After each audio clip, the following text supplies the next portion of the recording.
Halo Lentera Muda, selamat datang di Suara Lentera Kita, tempat di mana kita ngobrol santai tapi bermakna tentang topik-topik yang dekat dengan dunia mahasiswa, literasi, dan pengembangan diri.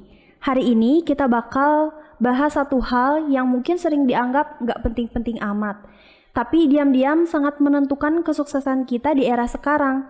Yap, kita akan ngobrol soal public speaking khususnya dalam kaitan dengan dunia literasi. Dan tamu kita hari ini sangat luar biasa. Beliau adalah seorang dosen, pembimbing UKM Public Speaking, serta aktif dalam pengembangan literasi dan kepemimpinan di lingkungan kampus. Langsung aja kita sapa Ibu Niputu Yuwita Dewi SHMH. Halo Ibu. Halo, selamat sore ya. Iya, selamat sore. Sudah sore ya Bu. Iya. Terima kasih Neng sudah mengundang saya di podcast Lentera hari ini ya. Harapan saya sih di sini kita bisa ngobrol-ngobrol santai tapi bermanfaat banyak gitu. Ya. Iya betul Bu, karena emang podcast ini ditujukan untuk mahasiswa yang para pendengar kita, tentunya ya bakalan sangat relate banget buat kehidupan mereka. Amin ya, mudah-mudahan ya relate dan bermanfaat untuk para pendengar podcast Lentera semua. Betul. Ya. Ya. Gimana Neng? Bu, banyak orang kan ya, banyak yang menganggap public speaking itu tuh cuman buat MC atau orator. Tapi kalau kita bicara soal dunia literasi, menulis, membaca, berpikir kritis, apakah public speaking punya tempat penting juga di situ? Nah, pertanyaannya bagus, Neng Niswatun ya. Kalau menurut saya, public speaking itu punya peranan yang penting sekali. Dalam kehidupan sehari-hari kan kita biasanya bersosialisasi dengan orang ya, dengan orang lain. Otomatis kita juga kan ngobrol gitu dengan orang lain gitu. Ya bagaimana kita bisa mempengaruhi orang lain, bagaimana kita memberikan informasi yang efektif kepada orang lain. Nah itu disitulah pentingnya public speaking gitu. Jadi kalau misalkan kita rajin membaca, kita suka membaca itu bagus Neng. Nah dari bacaan-bacaan yang kita baca kan dapat banyak kosakata, banyak dapat pengetahuan baru. Nah itu otomatis menambah narasi kata-kata kita gitu. Iya, betul. Ketika kita bertemu dengan orang lain, kita tuh jadi lebih nyambung dengan topik tertentu ini itu ya karena kita membaca. Karena dalam bacaan-bacaan buku itu biasanya rangkaian kata-katanya bagus kan. Iya, betul. Rangkaian kata-katanya itu terstruktur. Iya. Jadi kita bisa memilih mana susunan kata yang tepat, mana susunan kata yang baik gitu. Kalau audiensnya, kalau yang orang yang kita ajak ngobrol, misalkan punten usianya lebih senior dari kita ngomongnya harus seperti apa bahasanya. Beda dengan yang kalau kita ngobrol dengan yang sepantaran gitu ya, atau yang betul. di bawah kita. Nah, Benar. itu jadi public speaking itu penting. Apalagi kan kalau public speaking itu public. Ya. Di depan umum, speaking, berbicara. Nah, itu lebih-lebih lagi ya. Mungkin banyak juga kalau Neng Niswatun lihat ada teman-teman atau mungkin diri sendiri gitu ya. Kalau ngobrol biasa seperti ini enjoy. Ya, tapi betul. ketika harus berbicara di depan banyak orang, mata banyak orang tertuju pada kita, mungkin jadi aduh deg-degan juga ya. Nah, itu juga ya. Nah, seni seperti itu sebenarnya yang dipelajari di public speaking. Berita bagusnya, public speaking itu nggak cuma bisa dimiliki oleh beberapa orang. Public speaking itu bisa dipelajari oleh semua orang. Asalkan memang orang itu, kalian yang anak-anak muda, memang mau dan tertarik untuk mempelajari itu. Itu penting, jadi penting benar. Penting banget ya Bu, karena jadi public speaking itu bisa jadi jembatan ya bagi kita ingin komunikasi gitu. Bagaimana cara menyampaikan ke usia yang lebih muda, ke lebih tua. Jadi ada adabnya, juga ada etikanya ya Bu. Iya betul. Itu benar sekali, menjembatani kita untuk berkomunikasi dengan orang lain kan ada seninya juga ya kalau kita berkomunikasi begitu. Dengan public speaking tentu saja mengasah percaya diri kita. Nah gitu ya, kadang yang memang karakternya memang dia nggak terlalu banyak ngomong, introvert. Mungkin dengan dia mempelajari public speaking, dia mungkin jadi lebih percaya diri begitu. ya. Ini kata-katanya harus ngomong ke orang yang tipenya begini bagaimana, ke orang yang ini kan mungkin nggak sama ya, berbeda. Nah itu seperti apa? Kalau misalkan tipe yang karakternya dia pemalu, pendiam, kalau misalkan dia mau gitu ya belajar public speaking, dia akan terlatih begitu. Dan nanti dia akan terbiasa ngomong di depan umum gitu. Nah itu juga melatih apa ya, diri, gimana harus percaya diri, gimana harus prepare. Betul. Untuk apa ngomong di depan umum itu seperti apa ya. Semakin sering semakin bagus Neng. Gitu.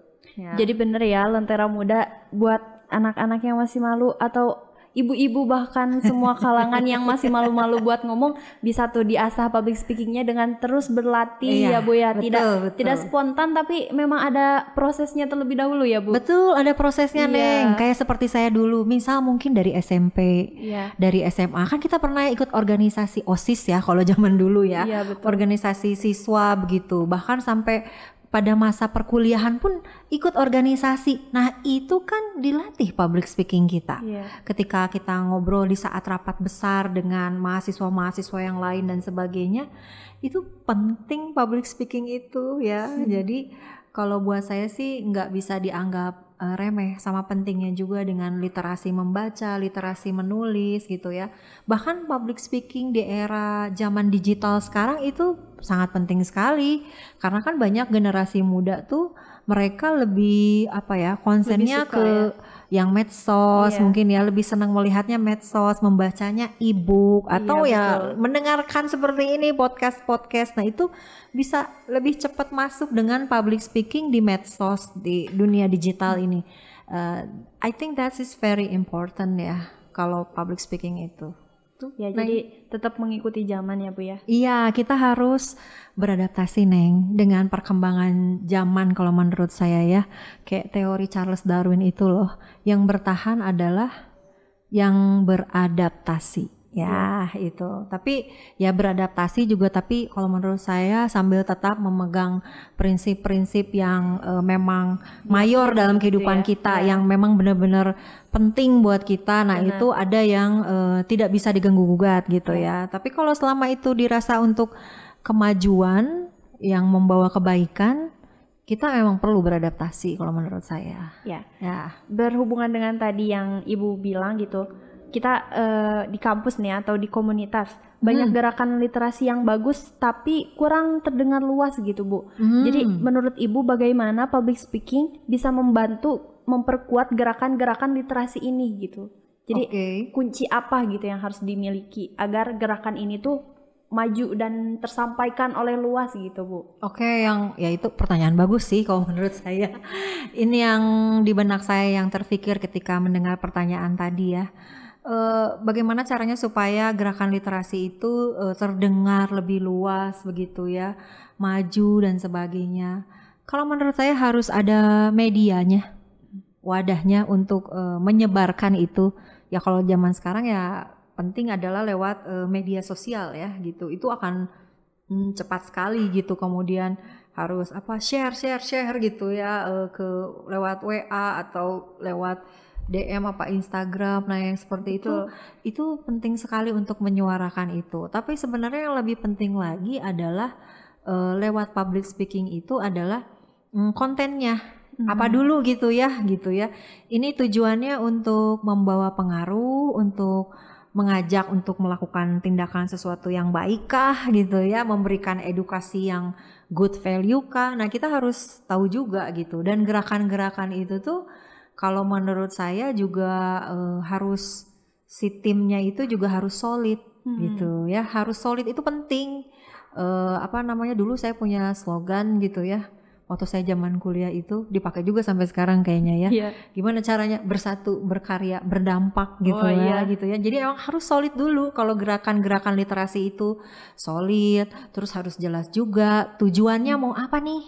Gerakan literasi itu yang mau dicapai apa sih? Nah gitu ya, dari situ mungkin bisa nentuin cara-caranya menuju mencapai tujuan itu seperti apa gitu kan. Terus habis itu ya tadi sarananya, fasilitasnya juga harus kuat gitu ya untuk menyebarkan itu gitu. Jangan lupa juga untuk menyebarkan literasi itu dengan public speaking yang baik, narasi yang baik gitu. Banyak juga kan sekarang ya punten gerakan-gerakan yang tapi public speakingnya tuh isinya enggak banget gitu. Jadi orang waduh kok kayak gitu ya gitu. Waduh kok isinya gitu. Iya, waduh kok isinya gitu. Nah, janganlah seperti itu. Jadi banyak tuh poin-poinnya tadi ya.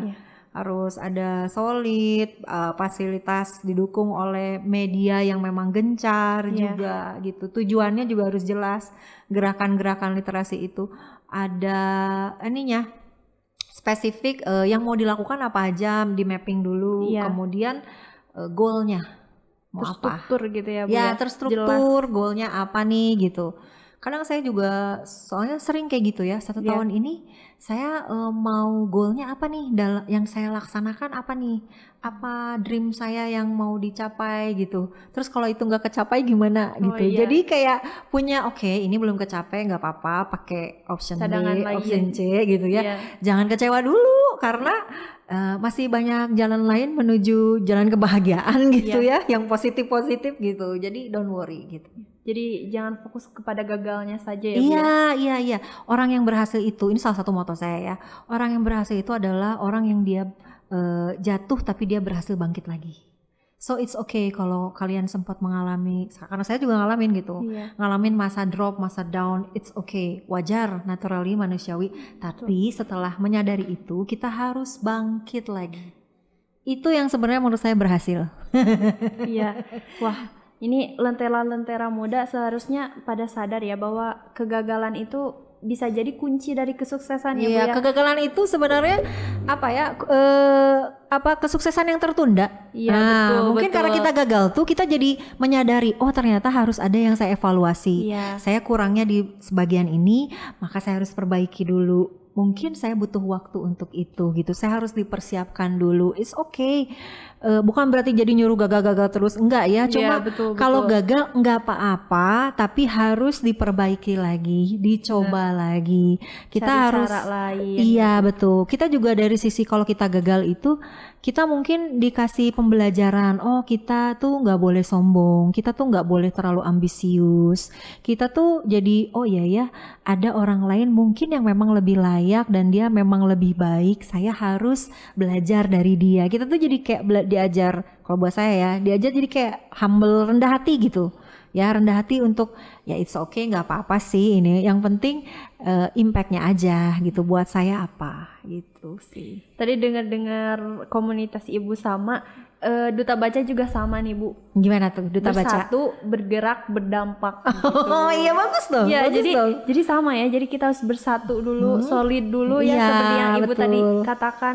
Terus baru bergerak, actionnya bagaimana? Actionnya gitu. Untuk berkarya gitu ya. Nah dari action itu menghasilkan dampak. Oke. Betul. Karena kalau saya bilang kalau kita udah solid nih bersatu, sama-sama bergerak ke arah yang sama. Actionnya baik, maka insya Allah outputnya juga baik, dampaknya juga baik. Nah itu bagus slogan Duta Baca ya. Iya. Bagus itu. Nah terus kita lanjut lagi nih ya Bu ya.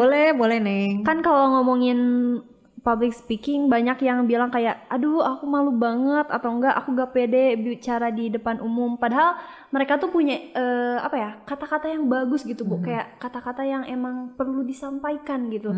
Tapi terkadang aduh enggak dulu deh, kamu aja, aku gemeteran gitu kayak banyak kan yang kayak gitu ya Bu ya. Ada, dari kayaknya dari berbagai kalangan itu tuh terhalang oleh malu dan kayak enggak kamu aja gitu. Nah, cara menghadapi itu tuh gimana Bu?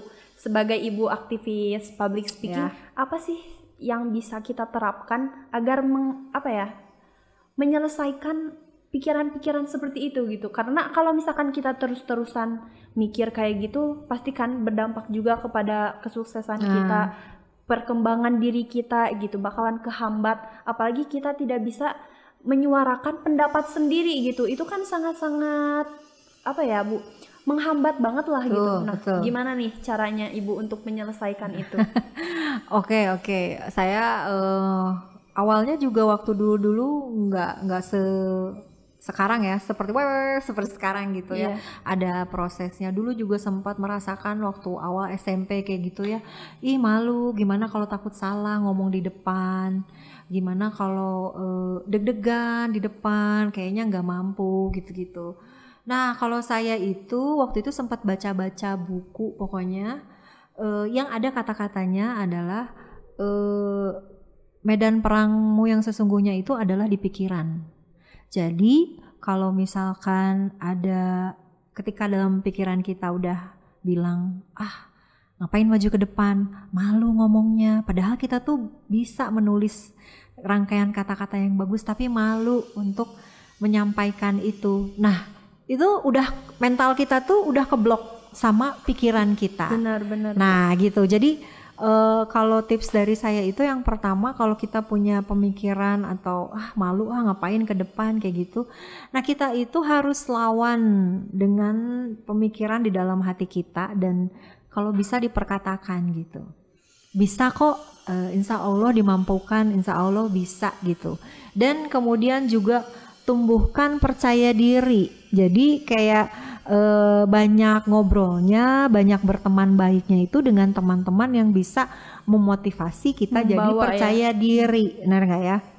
Kan kalau misalkan kita yang biasa aja terus ngumpulnya sama teman-teman yang good value gitu ya, sama yang pede, yang tetap percaya diri maksudnya cukup gitu, nggak berlebihan, dia juga akan terbawa. Bener nggak? Tapi kalau misalkan kita berkumpulnya dengan komunitas yang pesimis, yang nggak pede, kita juga akan ke bawah jadi nggak pede gitu. Jadi sering ke bawah. Ya, jadi gimana komunitas kita sih? Gimana dengan siapa kita berteman sih? Berteman dekat kalau menurut saya. Jadi kayak mulai dari pikiran dulu, terus bangun latih kepercayaan diri kita. Kita harus ingat juga kita tuh diciptain sama Allah tuh, kita tuh spesial, kita punya talenta masing-masing yang saling melengkapi. Jadi pasti dikasih sesuatu yang spesial gitu. Jadi ayo kita mulai percaya diri. Nah terus untuk tetap ngejaga untuk kita tetap percaya diri tuh gimana? Kalau saya biasanya tipsnya adalah sering latihan sendiri di kamar di depan kaca.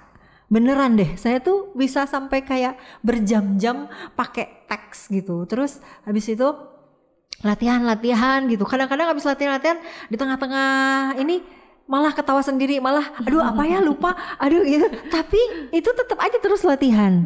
Jadi lama-lama jadi ketika udah waktunya tampil kayak gini, itu tuh terbiasa. Itu tuh jadi kayak mengalir gitu.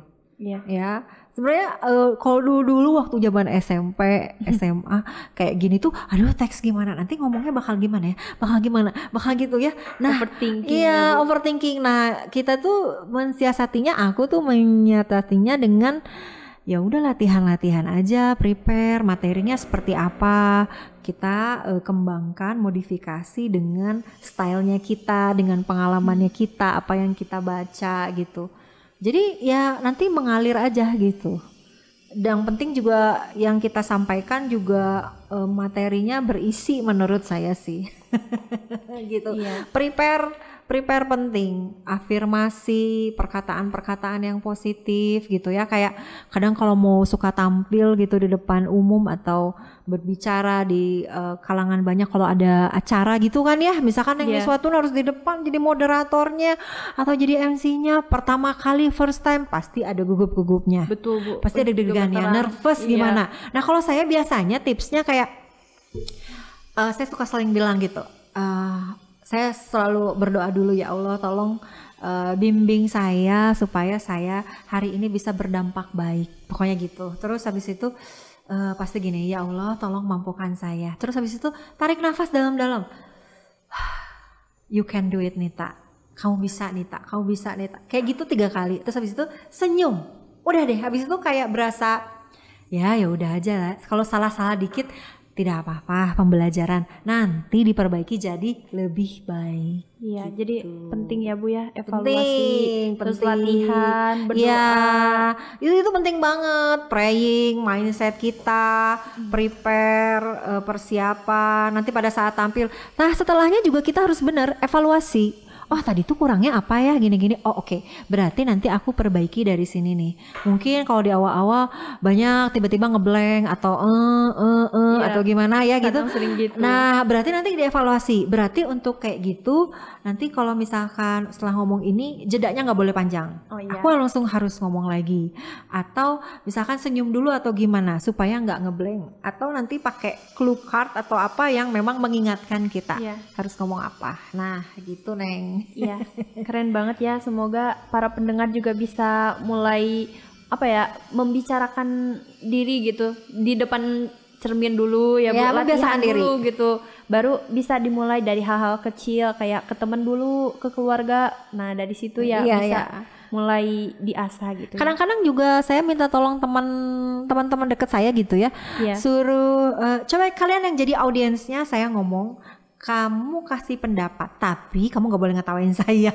Kamu gak boleh, pokoknya kamu harus be profesional. Kamu harus ini nanti ketika saya udah beres ngomong, kasih tahu saya baiknya yang ditambah-tambah apa, baiknya harus di-upgrade apa, ininya di mana. Nah, bisa juga sih minta tolong teman kita yang emang bisa kasih input yang objektif gitu. Jadi bisa saling ngasih feedback ya, Bu, pertemanan tuh. Karena kadang pertemanan juga ada yang ngarah ke hal yang buruk ya, Bu ya. Jadi harus pinter-pinter milih lingkungan juga, lingkungan pertemanan. Betul, ya bukan berarti kita jadi kesannya pilih-pilih. Bukan. Kalau menurut saya berteman sama siapa saja.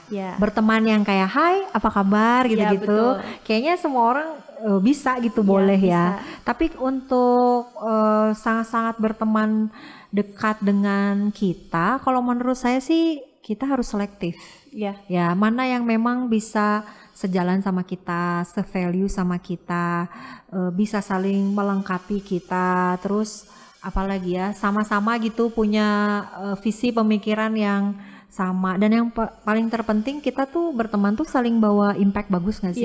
Iya betul, nah, harus gitu. begitu. Ya, jadi kayak kalau saya sih lebih ke berteman mah sama semua orang, hai tapi ya it's okay gitu. Tapi yang untuk bisa mendengarkan cerita-cerita terdalam saya atau diajak deep talk gitu, nggak semua orang. Iya, jadi ada beberapa orang juga yang harus kita ketahui gitu. Oh, kalau misalkan cerita sama ini kayaknya nggak akan aman gitu ceritanya. Nggak akan aman atau mungkin nggak nyambung atau mungkin nggak masuk gitu. Kadang banyak yang nggak frekuensi ya. Karena susah banget tuh mau ngasih feedback ke orang yang lawan tuh karena beda pemikiran, jadi kadang suka gak nyambung gitu. Ini kemana gitu. Pikirnya. Ada yang nggak, ya memang itu banyak. Jadi ketika menemukan yang satu frekuensi, kalau menurut saya jaga sebaik-baiknya gitu bener. Ya. Karena berharga banget. Berharga banget karena nggak semua orang kita bisa masuk, kita bisa ngerti. Orang lain juga nggak bisa selalu masuk ke kita gitu, ngerti kita. Jadi ketika menemukan teman yang benar-benar sefrekuensi, tolong dijaga gitu. Iya betul. Kalau seiring dengan waktu, kalau ini buat saya ya, memang ada teman-teman yang hanya ada beberapa musim saja, beberapa waktu. Musimannya. Iya, karena sesuai karena ada sering ketemunya bareng, kepentingannya sama gitu ya. Nah itu bisa, tapi ada juga teman yang bertahan long lasting. Seterusnya teman baik dari zaman dulu ada kan, pasti punya gitu. Nah itu dipertahankan juga yang teman-teman lama itu karena mereka yang setia gitu ya. Menemani ya Bu ya. Menemani dan segala macam. Iya. Nah kalau misalkan teman-teman yang tertentu, kalau menurut saya ya, yang karena sering ketemu di perkuliahan gitu-gitu, nanti pada setelah lulus kan pada masing-masing ya. Betul Bu. Nah itu jadi yang itu saya bilang tadi, ada teman-teman yang memang musimnya aja sedang dekat, tapi setelahnya ya karena punya kepentingan masing-masing dan sebagainya, kita ngerti sih kalau itu. Cuma nanti pasti Neng juga pasti akan tahu merasakan teman yang benar-benar best friend tuh yang gini gitu, yang tapi ada yang cuma secukupnya ini ya it's okay, nggak apa-apa. Gak apa-apa ya, pasti ada masanya. Betul, ada masanya. Ya, setiap orang ada masanya, setiap masa ada orangnya. Betul. Jadi musim semi mainnya sama siapa, musim dingin sama siapa, mungkin beda-beda gitu ya.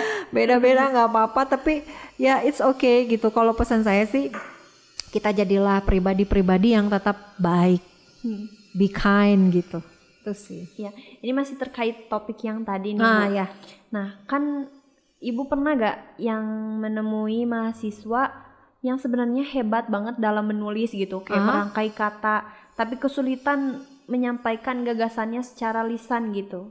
Ibu pernah menemukan mahasiswa yang seperti itu sebagai dosen? Pernah, pengalaman ya sebagai dosen gitu, belum lama sih, baru 8 tahunan ya. Wah, lama sekali itu, Bu. Sebagai dosen ada beberapa mahasiswa-mahasiswa yang luar biasa hebat mengungkapkan pemikiran kata-katanya itu dalam tulisan. Iya. Jadi kalau saya baca tulisannya itu wah bagus gitu. Keren tapi gitu ketika kesulitannya adalah ketika dia mengungkapkan dalam kata-kata gugup dan sebagainya. Itu tadi nervous, tidak percaya diri di depan gitu ya. Nah, kalau menurut saya dia bisa berubah. Jadi dengan public speaking ini dia harus terbiasa dulu, dia harus dari mindsetnya dulu. Kamu bisa mengungkapkannya dengan baik, harus dimulai dari mindsetnya dulu. Kamu bisa kok, percaya diri untuk menyampaikan itu dengan baik, dengan kata-kata yang baik. Bisa. Kalau menurut saya tuh semua bisa, asalkan kalau orangnya itu memang mau gitu ya, dari gitu ya. Dari pikirannya dulu gitu, jangan diblok gitu. Kalau udah pemikirannya oh ya saya bisa ya, insya Allah udah ke actionnya juga bisa. Iya. Gitu, dari percaya diri ya. Iya, jadi dimulai dulu dari pemikirannya. Neng sering nggak ketika misalkan ikut event tertentu, kegiatan tertentu, mengungkapkan afirmasi positif di pemikiran? Iya, sering. Nah, atau mungkin lewat ketika berdoa. Iya, ya kan? Betul. Ya Allah, tolong bimbing saya, tolong sertai saya atau gimana ya supaya saya dimampukan. Kan seenggaknya membawa kita jadi lebih lega dan lebih kayak semacam dapat new strength gitu, kekuatan baru gitu. Bener. Ya. Supaya oh kita tuh dimampuin ya. Oh tenangnya saya nggak sendiri pokoknya gitu ya. Jadi kita kayak lebih percaya diri. Nah, itu salah satunya. Kalau menurut saya, jadi kita tuh kayak lebih membuka pikiran kita supaya jadi positif. Lewat dimulai dari pikiran-pikiran yang negatifnya buang dulu gitu ya. Iya, buang gitu ya, jangan overthinking. Kalau misalkan sendiri nggak sanggup, tetap overthinking, coba sharing sama orang mentor yang bisa dipercaya. Ya, yang bisa ngedengerin kita dan ngasih kita input. Oke. Iya. Oke, gitu. Mungkin ini terakhir ya Bu ya. Menurut Ibu, apakah kemampuan bicara itu bisa meningkatkan baca atau literasi seseorang gitu?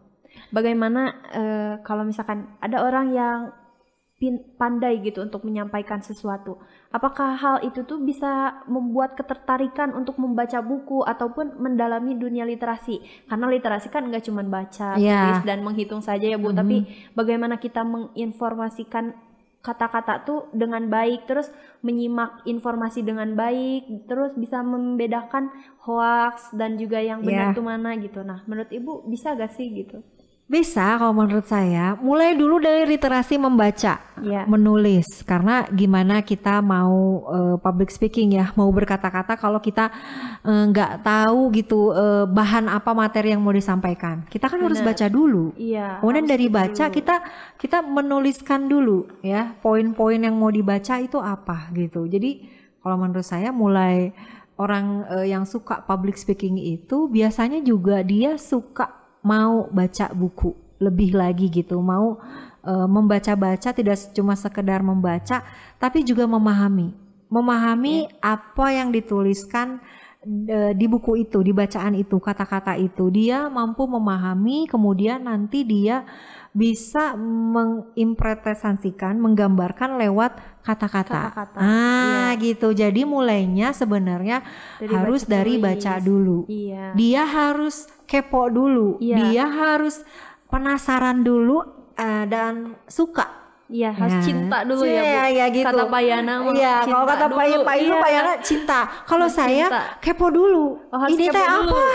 Kepo teh ya, kadang ada kepo, kadang suka juga bisa. Jadi kita kan tertarik baca. Jadi ada poin dulu yang harus kita, ini apa sih gitu, pasti harus baca. Betul, harus baca dulu. Kemudian kalau misalkan di medsos nih biasanya suka ada berita-berita hoak gitu ya. Waktu kemarin kan ya ada berita tentang ada pejabat yang isunya selingkuh misalkan gitu ya.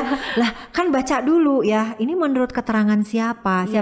Jadi kita harus analisis dulu, ini hoak apa bukan ya? Coba lihat berita yang lain dulu. Ini seperti apa? Bukti-buktinya seperti apa? Sandingkan ya.